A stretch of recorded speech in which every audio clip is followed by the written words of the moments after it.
एक हरा भरा जंगल था जहां हर सुबह परिंदे गाना गाते थे और हर शाम हवा पत्तों के साथ खेलती थी। उसी जंगल में रहता था एक छोटा सा शरारती बंदर जिसका नाम था छोटू। छोटू को उछलना, दौड़ना और हर नई चीज ढूंढना बहुत पसंद था। लेकिन एक दिन उसे पेड़ की सबसे ऊंची शाख पर एक अजीब सा चमकता हुआ आम नजर आया।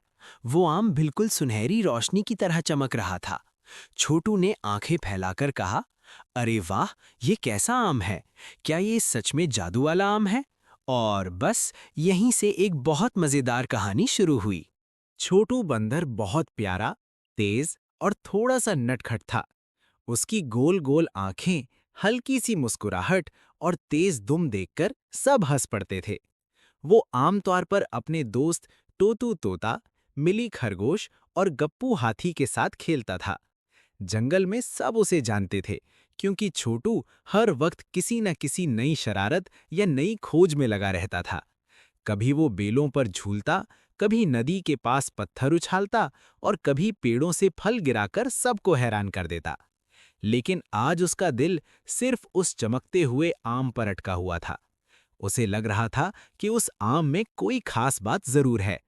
छोटू ने सोचा, आज तो मैं इस राज का पता लगा कर ही रहूंगा।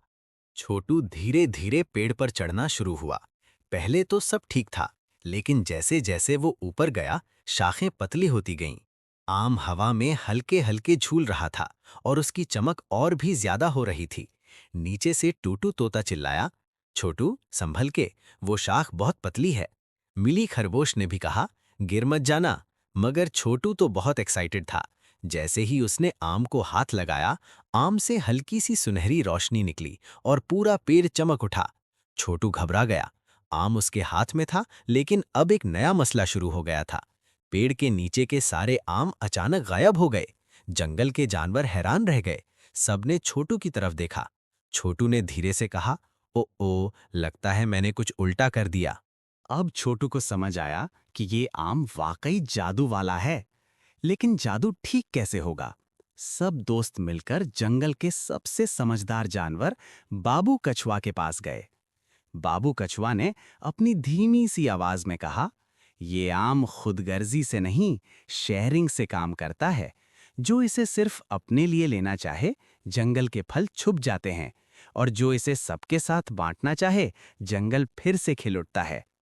छोटू को थोड़ी शर्मिंदगी हुई, क्योंकि उसने आम देखकर सबसे पहले खुद खाने का सोचा था।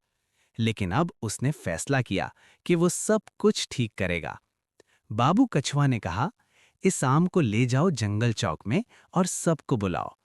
रास्ते में बहुत फनी चीजें भी हुईं। एक बंदर बच्चा छोटू के हाथ से आम को देखकर नाचने लगा। तोतू तोता बार बार जादू आम बोलकर हंस रहा था। गप्पू हाथी ने इतनी जोर से छींक मारी कि पत्ते हवा में उड़ गए और सब हंस हंस कर लोटपोट हो गए। मगर छोटू के दिल में अब एक अच्छा इरादा था। जंगल चौक में सारे जानवर जमा हो गए। छोटू ने आम को दोनों हाथों से पकड़ा और प्यार से कहा, मैंने पहले गलती की। मैं इस आम को सिर्फ अपने लिए लेना चाहता था, लेकिन अब मुझे समझ आ गया है कि अच्छी चीज सबके साथ बांटनी चाहिए।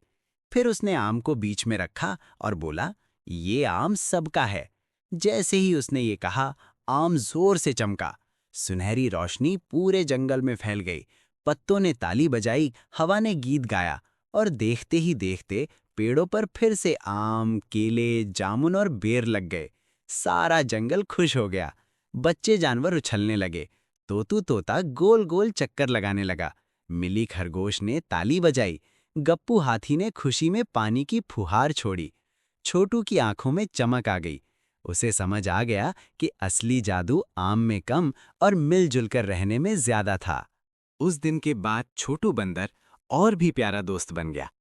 अब जब भी उसे कोई मीठी चीज मिलती, वो सबको बुला लेता। जंगल में फिर से हंसी, रंग और मिठास भर गई। बाबू कछुआ मुस्कुराया और बोला, जो चीज बांटने से बढ़े, वही सबसे खास होती है। छोटू ने हंसकर सर हिलाया। शाम को वो सब दोस्त एक बड़े पेड़ के नीचे बैठकर आम खाने लगे। हवा नरम थी, आसमान नारंगी था और सबके चेहरों पर मुस्कुराहट थी। छोटू ने आसमान की तरफ देखा और धीरे से बोला, जादू वाला आम तो बहुत अच्छा था, लेकिन दोस्तों के साथ बांटकर खाना उससे भी ज्यादा अच्छा है। सबक: अच्छी चीजों को बांटने से खुशी और बढ़ जाती है।